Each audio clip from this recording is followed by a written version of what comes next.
ତୁଳା ରାଶି ଦ୍ୱାଦଶ ରାଶିଚକ୍ରର ସପ୍ତମ ରାଶି।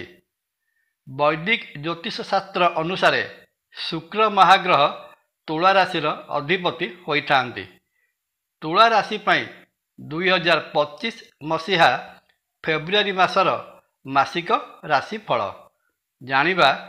ଫେବୃଆରୀ ମାସଟିରେ ତୁଳା ରାଶି ଜାତ ବ୍ୟକ୍ତିବିଶେଷ ସ୍ୱାସ୍ଥ୍ୟ, ଶିକ୍ଷା, ଆୟ, କର୍ମ, ପ୍ରେମ, ବିବାହ ଏବଂ ଘର ଓ ପରିବାର ସମ୍ପର୍କରେ କ'ଣ ସବୁ ଫଳ ପାଇବାକୁ ଯାଉଛନ୍ତି।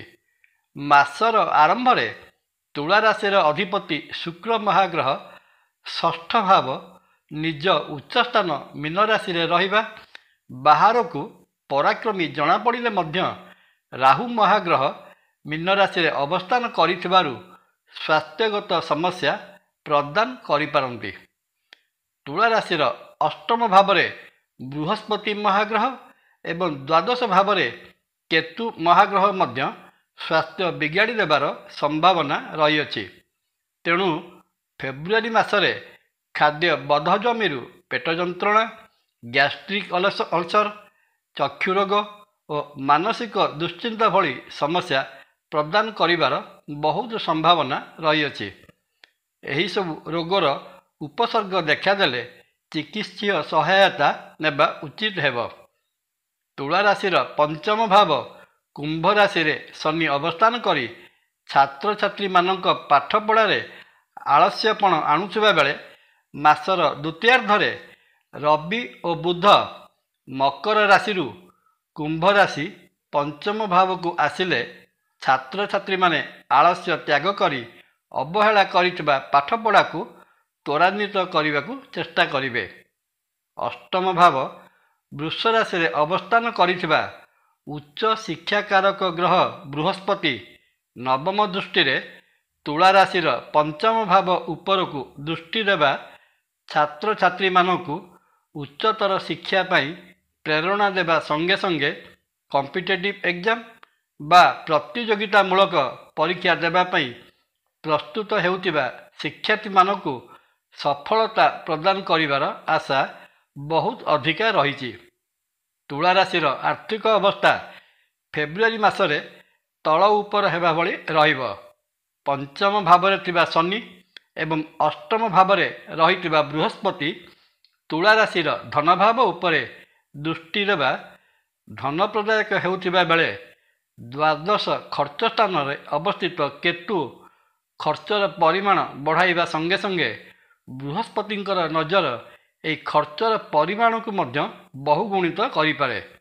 ମାସର ଦ୍ୱିତୀୟାର୍ଦ୍ଧରେ ଏକାଦଶ ଆୟଭାବର ଅଧିପତି ରବି ବୁଧ ମହାଗ୍ରହଙ୍କ ସହିତ ପଞ୍ଚମ ସ୍ଥାନ କୁମ୍ଭ ରାଶିକୁ ଆସିଲେ ଆୟ ବଢ଼ିବା ସହିତ କରିଥିବା ବ୍ୟୟ ଭରଣା ହୋଇ ଆର୍ଥିକ ଅବସ୍ଥା ଠିକ୍ଠାକ୍ ରହିବ।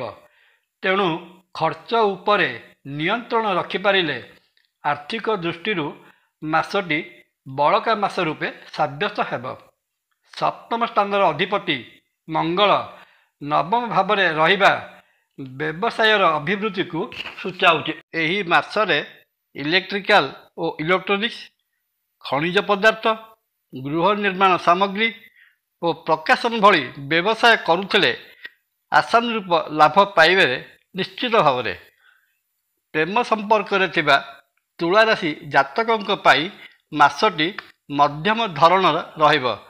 ପ୍ରେମର ଭାବ ପଞ୍ଚମ ଭାବ କୁମ୍ଭ ରାଶିର ଅଧିପତି ଶନି ମହାଗ୍ରହ ପଞ୍ଚମ ଭାବରେ ରହିଛନ୍ତି। ମାସର ପ୍ରଥମାର୍ଦ୍ଧରେ ପ୍ରେମର ଗମ୍ଭୀରତାକୁ ସୂଚାଉଥିବା ବେଳେ ପ୍ରେମୀ ଯୁଗଳ ପରସ୍ପର ପ୍ରତି ନିଷ୍ଠାବାନ ରହିବେ। ଗଭୀର ଆତ୍ମପ୍ରତ୍ୟୟ ସହିତ ପାରସ୍ପରିକ ସମ୍ପର୍କରୁ ଚିନ୍ତନ ଓ ମନ୍ଥନ ମଧ୍ୟ କରିବେ। କିନ୍ତୁ ଦ୍ୱିତୀୟାର୍ଦ୍ଧରେ ରବି ଓ ବୁଧ କୁମ୍ଭ ରାଶିରେ ପ୍ରବେଶ କଲେ ଭଲ ପାଇବାର ଦିଗ ବହୁମୁଖୀ ହୋଇ ପ୍ରେମରେ ବିରୋଧାଭାସ ମଧ୍ୟ ପ୍ରଦାନ କରିପାରେ। ବିଭିନ୍ନ ପରସ୍ପର ବିରୋଧୀ ଚିନ୍ତାଧାରା ମନକୁ ଆଚ୍ଛନ୍ନ କରି ରଖିବ। ପରିବାର କ୍ଷେତ୍ରରେ ଦ୍ୱିତୀୟ ସ୍ଥାନ ବିଛା ରାଶିର ଅଧିପତି ମଙ୍ଗଳ ଭାଗ୍ୟ ଭାବରେ ରହିବା ଓ ଦ୍ୱିତୀୟ ପରିବାର ଭାବକୁ ବୃହସ୍ପତିଙ୍କ ଦୃଷ୍ଟି ପାରିବାରିକ ସୁଖ ଶାନ୍ତି ପ୍ରଦାନ କରିବ। ଭ୍ରାତୃଭାବର ଅଭିବୃଦ୍ଧି ଘଟିବ। ଦମ୍ପତିଙ୍କ ମଧ୍ୟରେ ଉତ୍ତମ ବୁଝାମଣା ରହିବ। ପରିବାରରେ ଶୁଭ କାର୍ଯ୍ୟ ବା ମାଙ୍ଗଳିକ କାର୍ଯ୍ୟ କରିବାକୁ ଚିନ୍ତା କରିବେ। ପରିବାର ଭିତରେ ଆଧ୍ୟାତ୍ମିକ ପରିବେଶ ମଧ୍ୟ ସୃଷ୍ଟି ହେବ। ତୀର୍ଥାଟନ ପାଇଁ ମନ ବଳାଇବେ। ମାସର ଦ୍ୱିତୀୟାର୍ଦ୍ଧରେ ସନ୍ତାନମାନଙ୍କ ପ୍ରଗତିରେ ମନ ଖୁସିରେ ଭରିଯିବ। ଶିକ୍ଷା କ୍ଷେତ୍ରରେ ସେମାନେ ସେମାନଙ୍କର କୃତିତ୍ୱ ପ୍ରଦର୍ଶନ କରିବେ। ଏ ତ ଗଲା ମୋଟାମୋଟି ଭାବରେ ତୁଳା ରାଶି ପାଇଁ ଫେବୃଆରୀ ମାସର ମାସିକ ରାଶି ଫଳ। ଫେବୃଆରୀ ମାସରେ ରହିଥିବା ଅଶୁଭତ୍ୱକୁ ଦୂର କରି ଶୁଭ ଫଳ ପାଇବା ନିମନ୍ତେ ତୁଳା ରାଶିଜାତ ବ୍ୟକ୍ତିବିଶେଷ ଅଭାବୀ ଲୋକଙ୍କୁ ଅନ୍ନ ବସ୍ତ୍ର ଦାନ କରନ୍ତୁ। ତୁଳା ରାଶିର ଅଧିପତି ଶୁକ୍ର ମହାଗ୍ରହଙ୍କର ଅଧିଷ୍ଠାତ୍ରୀ ଦେବୀ ମା ମହାଲକ୍ଷ୍ମୀଙ୍କର ପୂଜା ଅର୍ଚ୍ଚନା ଓ ମହାଲକ୍ଷ୍ମୀ ଅଷ୍ଟକ ଶ୍ରଦ୍ଧା ଓ ଭକ୍ତିର ସହିତ ପାଠ କଲେ ମାସଟିର ସମ୍ପୂର୍ଣ୍ଣ ସୁଫଳ ପାଇପାରିବେ। ଜୟ ଜଗନ୍ନାଥ। ଭିଡ଼ିଓ ଭଲ ଲାଗିଲେ ଲାଇକ୍, କମେଣ୍ଟ, ସବସ୍କ୍ରାଇବ୍ ଓ ସେୟାର କରିବା ପାଇଁ ଅନୁରୋଧ। ନମସ୍କାର। ତପନ।